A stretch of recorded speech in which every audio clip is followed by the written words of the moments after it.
ate nga bagyagala. One of the major diseases that disturbs chili is this. This kind of disease will shed off all the leaves from the chili plant, and when that happens, the plant will dry up.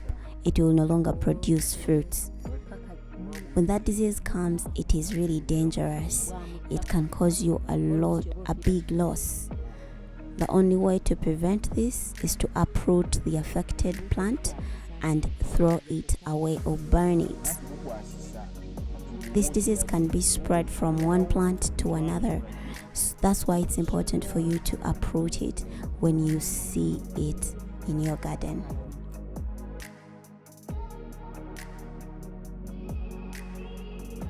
When it comes to chili, the exporters will take it when it is still in the green color.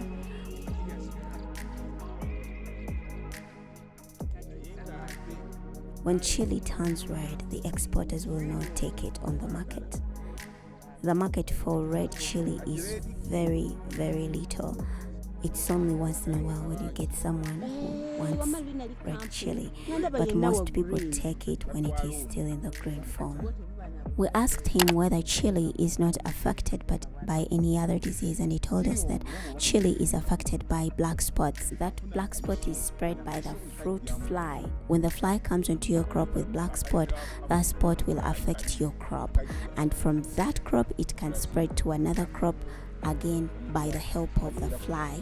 When you weed your garden, it gives it a greater chance to fight against diseases. When you weed your garden, you will not be affected by the black spot because it comes from the weeds onto your crops. So when you keep your garden completely weed free, you will realize that you will not get affected by the fruit fly. We asked about the other advantages of keeping your garden weed free. The other advantage of keeping your garden weed free is you will get less crops which are affected by insects and pests. And when that happens, it means that you will get greater yields because a lot of your crops will be good for export. But when you do not weed your garden during sorting, a lot of your crops will be declared as rejects because it will have the effects of the weeds that are in your garden. So when you keep your garden weed free, it will increase your yields. We asked about mulching the crops in the garden. Should we mulch them? Because we realized in his garden all his crops are not mulched. So we asked about that. Now the issue with mulching. When you mulch your garden, these insects that cause diseases to your pepper, they will hide underneath the mulch during the time of spraying.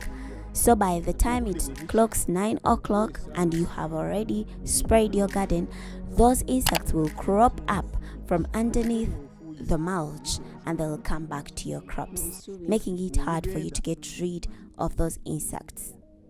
So because of that, we just make sure that we weed the garden and not give the insects an opportunity to hide underneath mulch. When we are spraying, we spray everything that is in this garden. You see these trees, these young trees? When I'm spraying, I also spray them. Because if I don't spray these trees, then the insects which are in the trees will crop out and come to the crop and cause harm to my crop. We asked about the threads. We saw a lot of threads in the garden.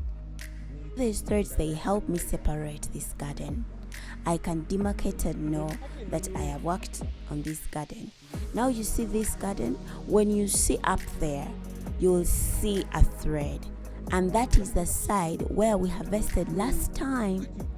So when you reach there, you also see these threads. It helps me know that last time I did harvest in this portion. So when I get another order, then I can harvest in this other portion.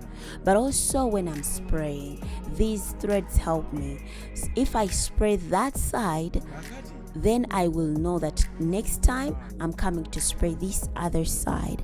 But also it helps me know that I did not spray the other side, so when I get an order I can go and harvest from the side which I did not spray. That's why these threads help me to demarcate this garden and know how to easily manage it,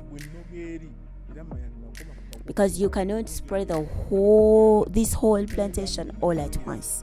So we spray it in portion, and also we harvest it in portion.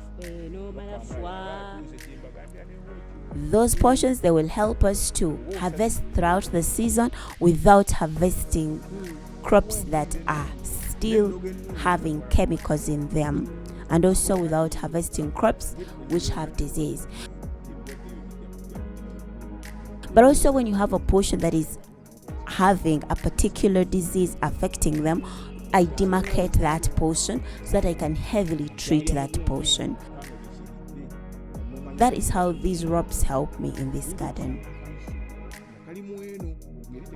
So with this partitioning, I always harvest. I'm always harvesting. There is no single time when I cannot harvest if I get an order.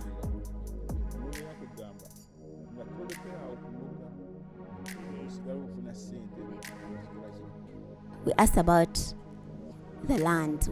How big should the land be if someone wants to start growing chili and benefit?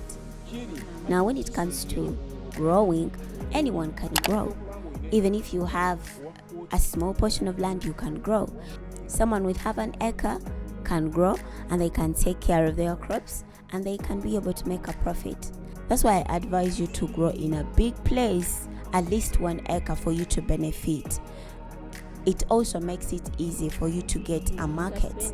For example, if your pepper is in Masaka, then you call me and I'll ask you how big, and then you'll tell me I have a 1/4 acre. Then I'll ask you how many boxes do you normally harvest, and then you tell me I harvest about 40 boxes.